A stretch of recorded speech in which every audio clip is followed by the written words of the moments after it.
The pounding in Rachel Morrison's head was the first thing she noticed. The second was that she wasn't in her own bed. The third was that she was wearing a man's shirt and nothing else. Rachel's eyes flew open. She was in an unfamiliar bedroom, simple and clean, with morning sunlight streaming through plain curtains. The shirt she wore was navy blue, soft cotton, far too large for her frame, and she had absolutely no memory of how she'd gotten here. Panic seized her chest. She sat up quickly, which made her head throb worse. She looked around frantically for her clothes, for her phone, for any clue about what had happened. The bedroom door opened and Rachel's panic doubled. A man stood there, holding a glass of water and 2 aspirin. He wore a navy t-shirt and plaid pajama pants, his dark hair slightly messy, and Rachel recognized him immediately. Nathan Harper, her employee, the logistics coordinator who'd worked for her company for 3 years, a quiet, competent single father in his mid-30s who always left work exactly at 5 to pick up his daughter from school. "You're awake," Nathan said gently. "I brought aspirin. You're probably feeling pretty rough." Rachel stared at him, her mind racing through terrible possibilities. "What happened? Why am I here? Why am I wearing your shirt?" Nathan's expression remained calm, non-threatening. "You don't remember?" "No," Rachel said, her voice rising with fear and confusion. "I don't remember anything after the company party. I had a few drinks and then everything's blank. Please tell me what happened. Please tell me we didn't do anything," Nathan said firmly, setting the water and aspirin on the nightstand. "I'm going to stay by the door so you feel safe, and I'm going to explain everything, okay?" Rachel nodded, pulling the shirt tighter around herself, her heart hammering. Nathan stayed where he was, giving her space. "Last night was the company's 10th anniversary party. You had several glasses of champagne. Around 9:30 I saw you by the bar, and you weren't looking well. I asked if you were okay, and you said you felt dizzy and nauseous. I offered to call you a car service." He paused. "But when I checked your phone to call your emergency contact, I found texts from your ex-boyfriend. He'd been harassing you all evening, saying he was waiting outside your apartment, that he needed to talk to you, that he wasn't leaving until you did." The texts got increasingly aggressive. Rachel's stomach dropped. Marcus, her ex-boyfriend of 6 months who couldn't accept that she'd ended things, who'd been showing up at her office, her gym, her favorite coffee shop, who'd made her feel unsafe in her own home. "I couldn't send you home to that," Nathan continued. "Not when you were impaired and he was clearly unstable. So I brought you here instead. My guest room. You were pretty out of it by then. You spilled wine on your dress in the car, so when we got here, I gave you one of my shirts to sleep in. I left the dress to soak in the bathroom sink." He met her eyes steadily. "My daughter Emma was at my sister's house for the night, so you had privacy. I slept on the couch downstairs. I checked on you twice during the night to make sure you were okay, but I didn't touch you beyond helping you to the guest room. I give you my word. Nothing inappropriate happened." Rachel felt tears prick her eyes. Not from fear now, but from overwhelming relief mixed with shame. "I'm so sorry. This is so unprofessional. You shouldn't have had to take care of your boss like this. You should have just called me a car and let me deal with it, and let you go home to a man who was sending threatening messages." Nathan shook his head. "No. I've been in your position before. My ex-wife had a boyfriend who wouldn't leave her alone after they broke up. I know what that fear looks like. I wasn't going to send you into that situation." He paused. "Also, you're not just my boss. You're a human being who needed help. That matters more than professional hierarchy." Rachel looked at this man who'd protected her when she was vulnerable, who'd given up his comfort and sleep to make sure she was safe, who was standing carefully by the door to make sure she didn't feel threatened. "Thank you," she whispered. "I don't know what would have happened if you'd sent me home." "Do you want to call the police?" Nathan asked. "About your ex? Those texts are threatening. You could get a restraining order." Rachel nodded slowly. "I think I need to. This has gone on too long. I've been trying to handle it myself, but it's just getting worse. I'll support you however I can," Nathan said. "Statements, testimony, whatever you need." He gestured toward the door. "I made coffee. Your dress is dry now. Take your time getting ready. There's a spare toothbrush in the bathroom. When you're ready, I can drive you home, or I can call you a car. Whatever makes you most comfortable." 30 minutes later, Rachel came downstairs wearing her now clean dress, feeling human again despite the lingering headache.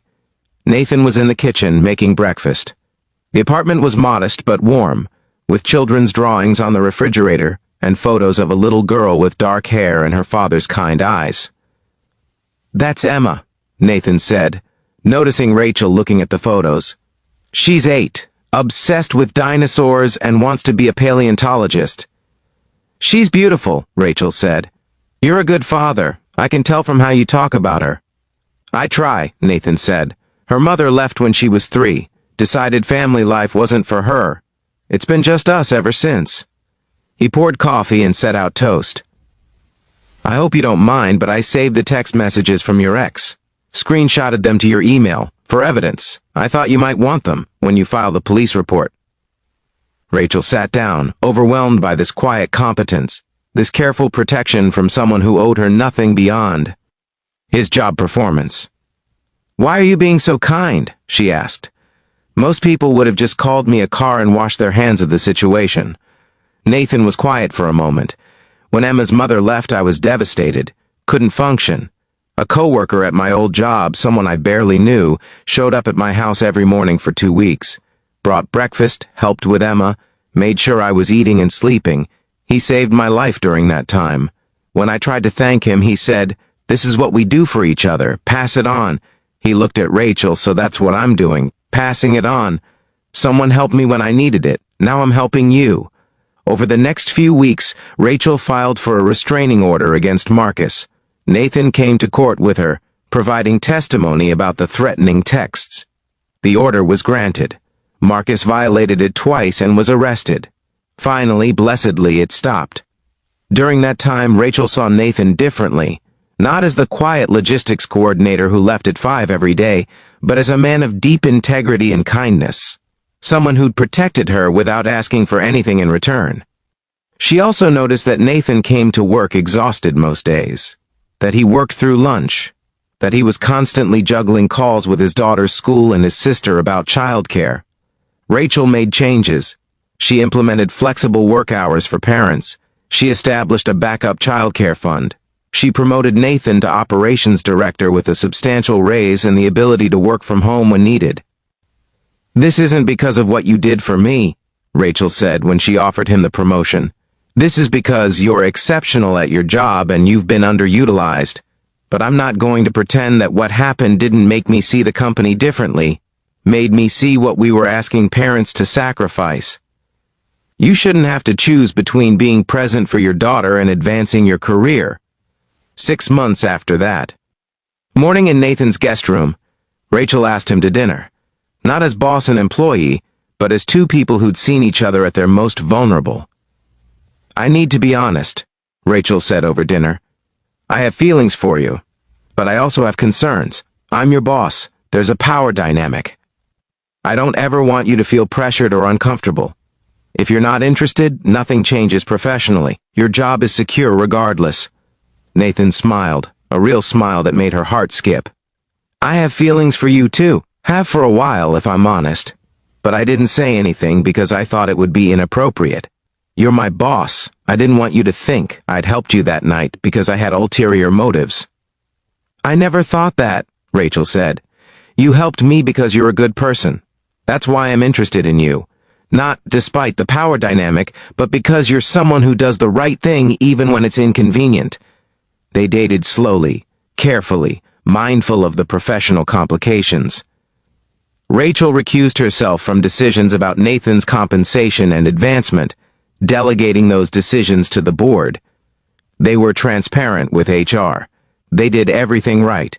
And Emma, when she finally met Rachel 6 months into the relationship, declared her pretty cool for a grown-up, and demanded to know if Rachel liked dinosaurs. Rachel admitted she didn't know much about them, and Emma offered to teach her everything. 2 years later, Rachel and Nathan were married. Emma was the flower girl, wearing a dress she'd picked out herself and her favorite dinosaur sneakers.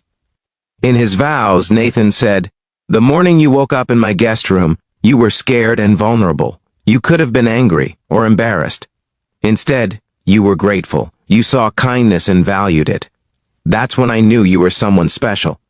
In her vows, Rachel said, "You protected me when I couldn't protect myself. You expected nothing in return. You taught me that power isn't about control or hierarchy. It's about using whatever influence you have to keep people safe, to make their lives better." That's the kind of person I want to build a life with. If this story resonated with you, please like and share it with someone who needs reminded that true character shows in how we treat people when they're vulnerable. Subscribe for more stories about kindness, integrity, and unexpected connection. And comment below about a time someone protected you when you needed it most, or a time you chose to help someone even when it was inconvenient. Your story might inspire someone to be that person for someone else today.